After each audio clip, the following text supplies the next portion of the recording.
A história se repete. Olá, espero que você esteja bem. Nós estamos aqui mais uma vez para darmos continuidade ao estudo do livro de Números.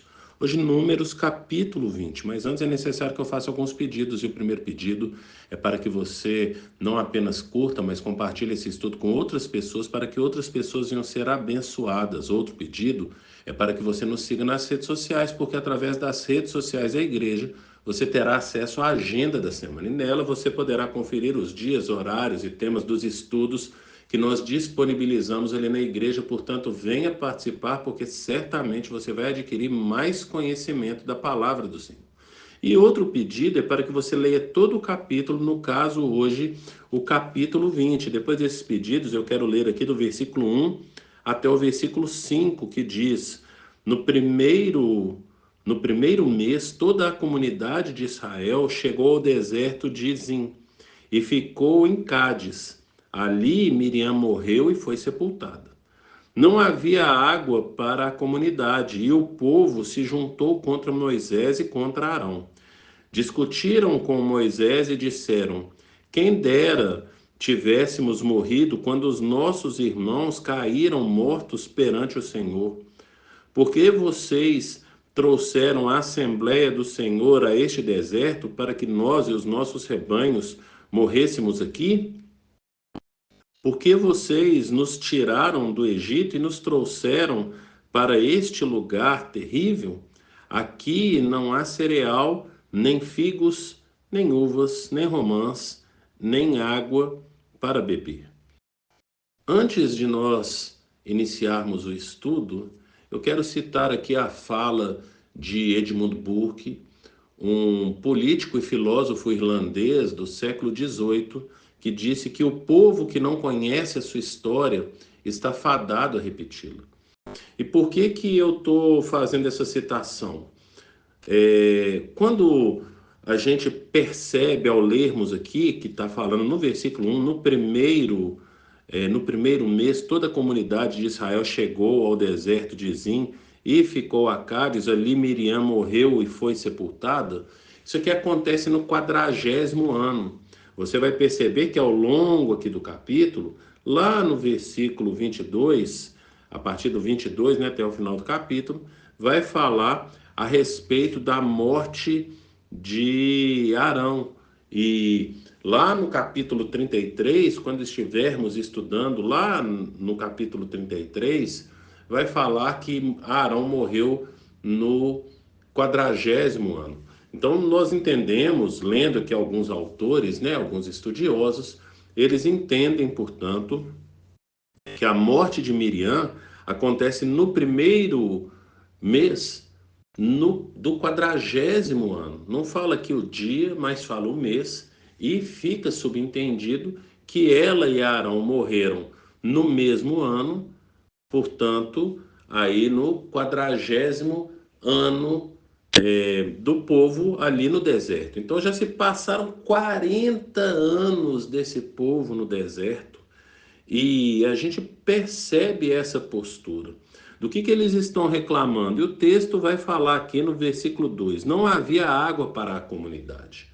Se nós retornarmos lá para Êxodo, lá no capítulo 15, vai falar a respeito, então, do cântico de Moisés. O que aconteceu aqui no capítulo 15? O povo atravessou ali o Mar Vermelho, o exército de Faraó morreu ali, né, afogado ali no Mar Vermelho, e aí então o povo chegou do outro lado, todo feliz, vitorioso. Mas depois desse cântico de Moisés aqui, que a gente falou aqui, vai acontecer que o povo vai reclamar por causa de água. Está lá a partir do versículo 22. Então, Êxodo capítulo 15, versículo 22. Já tratamos desse assunto aqui. Se você voltar então lá para o estudo, você vai perceber que o povo vai reclamar dessa água, porque a água ali era amarga, mas numa distância pequena, um pouquinho mais para frente, havia ali então água em abundância, né? Lá em Elim, aonde capítulo 15 de Êxodo, versículo 27, vai falar que depois que chegaram a Elim, onde havia 12 fontes de água e 70 palmeiras, acamparam junto àquelas águas. Eles estavam próximos, mas o que aconteceu? Reclamaram. Passou aí 40 anos, o que o povo vai fazer? Novamente vai reclamar. Reclamar por quê? Por falta de água novamente.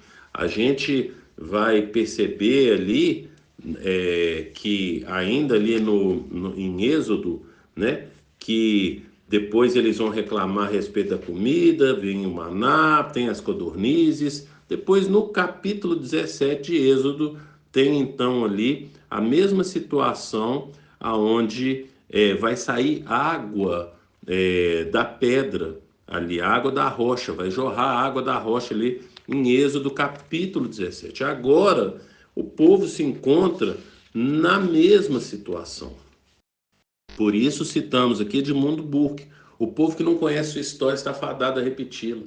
Eles, 40 anos depois, estão vivendo da mesma forma, reclamando da mesma forma. E já falamos aqui em estudos passados que quando nós murmuramos, nós estamos falando para o Senhor que se nós estivéssemos no lugar dele, sentado no trono, no lugar dele, nós faríamos melhor do que ele está fazendo. Então, a murmuração é grave diante de Deus. E esse povo não aprendeu. Por quê? Apesar de serem livres, ainda viviam com cabeça de escravo. O que acontece é que nessa história agora, quem vai acabar perdendo é Moisés e Arão. Por quê? Porque o Senhor vai falar para eles aqui no versículo 7, vai falar: e o Senhor disse a Moisés: pegue a vara e com o seu irmão Arão, reúna a comunidade e diante desta fale aquela rocha e ela verterá água. Vocês tirarão água da rocha para a comunidade e os rebanhos beberem. Portanto, 40 anos depois, está o povo lá reclamando, está o Senhor dando a instrução para Arão e para Moisés e para Arão. E aí o que vai acontecer? Aqui agora acontece então algo terrível da parte de Moisés, porque no versículo 9 vai falar que então Moisés pegou a vara que estava diante do Senhor, como este lhe havia ordenado. Moisés e Arão reuniram a assembleia em frente da rocha, e Moisés disse: escutem, rebeldes, será que teremos que tirar água desta rocha para lhes dar? Então Moisés ergueu o braço e bateu na rocha 2 vezes com a vara. Jorrou água e a comunidade e os rebanhos beberam. O que vai acontecer aqui? O cajado representava a autoridade. Lembra que a gente já falou aqui a respeito da escolha ali da vara de Arão, lá no capítulo 17, né? Então nós estamos no capítulo 20, capítulo 17, tratamos desse assunto a respeito de Deus, então, demonstrar ali a autoridade que foi dada para Arão e não para as outras tribos ali. E agora Moisés pega, mas ao invés dele seguir aquilo que o Senhor havia ordenado, ele faz um discurso e ao invés de atrair a atenção do povo para Deus, ele atrai a atenção do povo para ele e para Arão.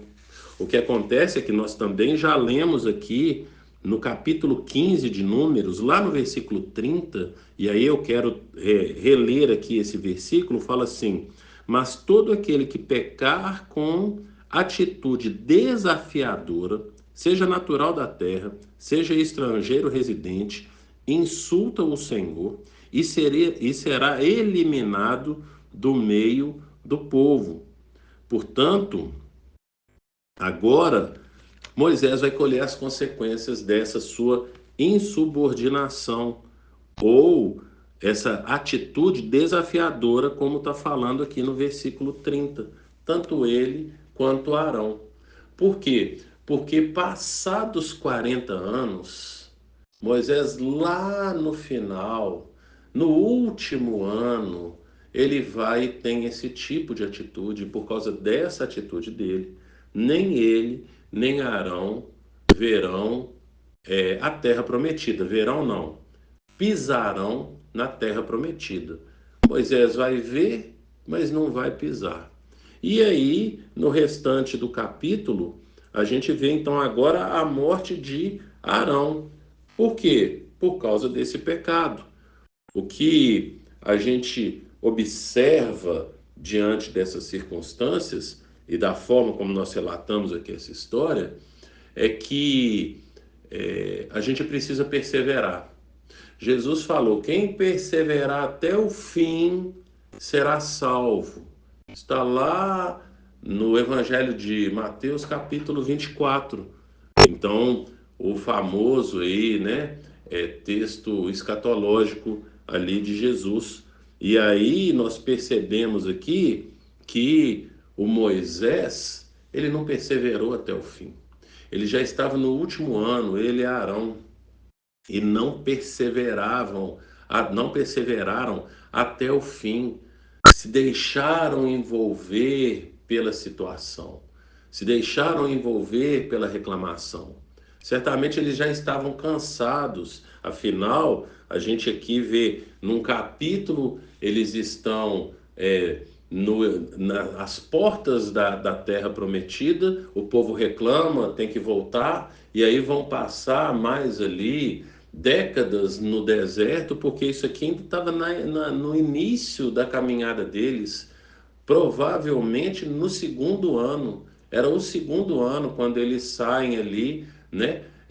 Quando o texto vai falar, a partir do capítulo 10 ali, então eles estão saindo ali, levantando acampamento, eles estão no segundo ano deles ali no deserto, indo em direção da terra prometida, e aí vai viver 38 anos com esse povo reclamando, murmurando, vendo as pessoas morrerem, porque o Senhor falou que, com exceção de Josué e Caleb, todos que tiverem acima de 20 anos não vão entrar na terra prometida, só Josué e Caleb, e aí tinha aí a possibilidade de Arão, de Moisés, de Miriam, mas Miriam se rebela, né? Então ela morre agora aqui nesse início, porque ela se rebelou contra Moisés, se levantou contra Moisés, a autoridade instituída pelo Senhor.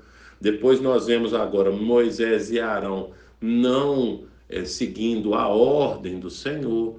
O Senhor fala para ele falar com a rocha, ele bate na rocha e ao invés dele atrair a atenção do povo sempre para Deus, porque quem é o provedor o tempo inteiro é o Senhor, ele atrai a atenção para ele e para Arão, e agora vão então aí colher as consequências.